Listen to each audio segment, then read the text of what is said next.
High school SATP. You see the biology. That was kind of scary. It was the new test.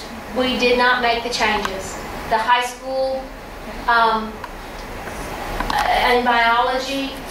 The English folks had been telling them for a long time that, you know, new tests are coming and they are boogers, but, you know, they didn't quite get that message, and we've had problems. The state didn't either. So. No. But that's a new part of the test.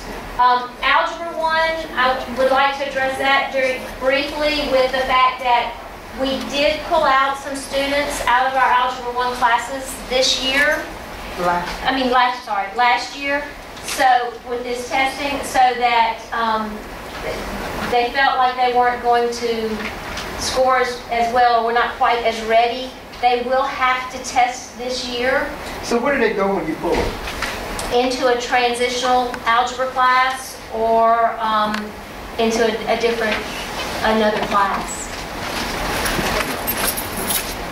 Does that impact their Carnegie units when they, for graduation, when you pull them from an algebra class and then put them in some other transition class? Well, we have where we can get above the number of Carnegie units that we need, so it does not affect. But they've got to pass that test. But they have to pass their that graduation. They have to. These are the 4 tests that they have to pass. This year, when you see these scores next year, this year's group will reflect a lot of those that we had to fill out last year. So it's going to be a lot harder on those teachers to keep those scores stable. But hopefully they've gotten more training. That would be the reason for doing that, right? But are those math-related classes that they are being pulled, they pull from algebra, are they going into a math-related class? Because if you're not going into a math-related class, you're not building those skills. Some are transitional. It's almost like a remedial algebra they're going into. Algebra into a transitions is a year-long algebra class where they take the same that's why, my concern is that, you pull them, but then you're expecting, great performance. But what have you done for them? But we're not doing that any longer. So that's not an option. We're not pulling kids. We're identifying the at-risk up front and putting them, pardon me? No. And putting them in those classes originally rather than after the fact. Okay. So we have addressed that. U.S. history, of course, they blew the top out of that test this year, and next year's a new test. So we're going to hold on to that, and then hopefully with the biology having taken a hit this year, the U.S. history will understand that they have got to get on board and got to make some changes, or they could have a similar outcome. Are the teachers prepared for the change? They are working very hard. They've been as much training as the state's given. Yes. And now, in all fairness to the biology and the 8th and 5th grade science, there was not a lot of training that came out before those tests last year. They've done a better job because we all fuss so much and we're so vocal. They've done a better job of training for the new U.S. history. Okay. Because the first practice test for the December biology test that we gave came out in November. That didn't give high school teachers much time to get ready for it. So I will say that in their defense. They still have to step up this year. We've got to get out of the textbooks. That's the bottom line. We've got to get out of the textbooks and start addressing the actual objectives. The bottom is the Mississippi scores. This is percent passing for the high school, and then for Mississippi. We're doing fairly well. Again, we'll have to do the biology. Something that came out today, the students who are having issues or need to retest on the English 2 will get a 2-day administration, meaning they can break it up into 2 days. The language 1 day, the reading 1 day, and the language on another day. So that will help some of our students not have to sit through that grueling all-day test. So that will help out some of the retesters. And then these are the demographics. Again, they are closing gaps, except we still got to work on the disabled. The biology we're addressing. English 2, and U.S. history. Anybody have any questions about anything that we didn't address? We are doing the professional learning communities again. The teachers are looking at literature. They, as adult literature, they are learning and sharing with each other and doing book studies in some of their PLCs, and they are sharing best practices.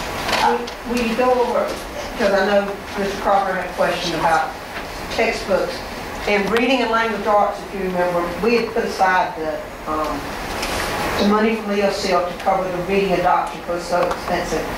When you look at this, Christy Melanie talked to us along with our instructional coaches and some of our teachers that there's no such thing as buying a textbook that meets the requirements of reading and language arts. You have to get on the internet, you have to dig, but it's so much more beneficial to the children for the literacy circles with the book sets. Would you mention that? Because you're going to see that coming up in the meeting later. Yeah, well, I think there's one on there for some books. A textbook adoption is a very expensive thing, and a reading language arts textbook can cost $100,000 plus, and they are written basically for Texas, California, Florida, and they're kind of put Mississippi stamps on them. That's not the best way for our teachers to teach our children. We have the objectives that we need to teach. We have the things that comparing and contrasting stories from a same author or with the same concept through different authors that we have to teach. You can use any type of literature, nonfiction, fiction, to get your points across. So what we've done is we are moving to guided reading and literature circles where the teachers are giving the students some input, or they're getting some input from the students of what types of things they want to read so that it hooks them to want to read the information a little bit more, whether it's a genre or a topic that they like, so that, so that we get, go away. Anyway, so that the kids are more engaged. When you do literature circles in the classroom, it's groups, it's kind of like a book club. And the children can choose from a set of 3, 5, however many books the teacher wants to try to manage. And they can choose the books and they get into groups and they talk about it. And the other day I was in a 5th grade classroom and walked up to this group of kids, and there were 2 other groups going on, and just sat down and they were talking about characteristics that they saw in themselves in the book, and they were making those connections, those life connections, and engaged, talking in positive ways. Such as one child was talking about she liked this character because, well, she liked a certain character, but she didn't know if she really should like this certain character because in the book he came across as a bully. And then another child said, well, sometimes you do those things too. But they were having authentic, real conversations about them, their book, and how it affects their lives. This book is still paper, not digital? These are still paper. We haven't quite gone to the digital age. We don't quite have the funds to be able to do that. We can get not class sets, but literacy circle sets of books for a fraction of the cost. We can get books for every classroom, K through 12, for what we could buy 1 grade set of basal readers for. Now the teachers have to work together to develop the questions and the assessment types of items that can go with them. And some of the books have some teacher's guides and things to go with them as well. What grade was that discussion going on in? That was in a 5th grade room. And there's some powerful discussions going on with these children and life lessons.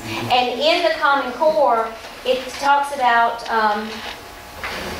analyzing multiple accounts of the same event, noting similarities and differences from points of view, from different points of perspective and stuff. So we're moving into allowing children to talk about that and share. How does the teacher put that group together?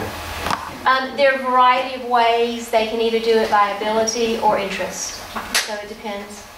They're fluid. What a They're not. child reads is based on their Lexile scores. Teachers are keeping their running records of a child's growth and where the child should be reading so that they can read and understand, but still be challenged. So what this child needs to read is not necessarily what another child needs to read.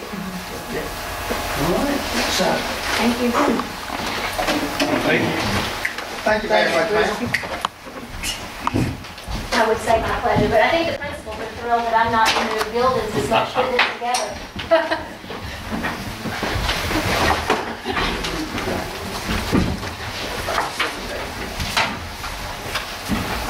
So I guess what came out of that was maybe next year the format may change a little bit so Yes. that we can, I can put some points. could you use this one this year and put some bullets so that we can look at it and say, that's exactly what we're going to want next year. That way we can all be on the same page. That'd be great. All right, moving along. Can I get a motion? Let's see, approval of the minutes, October 11, 2011. Can I get a motion? Motion. Motion? Second. All in favor? Consent agenda, can I get a motion? Yes, and I would like, second, I would like to pull item D1 as a separate item. D1? D1. All right. Motion is the consent agenda, all items with the exception of D1. Can I get a motion? Motion. Second? Second. All in favor? Aye. Passed. Now, Okay, D1. now we'll go back to D1. Okay, D1, the reason I wanted to pull that is that Ms. Spinks answered some of my questions about how things are done because we're doing these purchases, and as I was looking at it, we are only purchasing a limited number of student texts, and like I said, Ms. Spinks answered the reason why. But one of my concerns about this is that when we do this, that means that there's quite a bit of copying that has to be done by the teacher, I guess, to ensure that the students get. How does that work, basically? The students are put in groups of 6 to 8, usually 6 plus the teacher. So this group of students will read, they may be reading, one classroom may have 4 different books being read in it. This group's reading this one, this group another one. Christy, you want to add They're this? not making copies of these books. Yeah, because I just, because I was looking at the different type, Which is illegal. Yeah, right. They're not doing that. I want to make sure that's on camera. They're not doing I'm just curious as how we were, achieving that type of setting when, you only order 3 teacher copy and 3 student copies. What are we doing to make that happen? There's 6 copies, and the groups are, well, 6 or 7, depending on, and the teacher doesn't have a copy. The children all have the book. Okay. So you have 6 kids or 7 kids with the book, and they are reading it right now. The way that they're set up at Harper McCon and at Quarles and Reeves is that the students read the book for 15 minutes, 20 minutes or so in class. And then they have some discussion about what they've read. Okay, so, and then those books don't go home. They stay at school and they address it in the classroom. There are no copying, we don't copy the books. And so they work on that book for maybe 2 weeks. Okay, and then another group of 6 or 7 children will be working in another book. So that, say you have 5 different books from, say, if you're doing an author study from John Grisham, you might have 6 books of 5 different titles. Right. Okay, there are 1,000 books titled. There are 1,000 book titles at the Quarles book room. There are 1,000 titles of 6 books each. So the teachers can rotate the books around the room. They may pick 6 different books with a common theme. Say, the other day I was at Reeves and they were looking for gemology books. So they have 3 separate groups going, all of them reading about geology because this was in their science class, but they each group has a different book. Okay, you've answered my question. Okay, that's what I was concerned about here. Okay.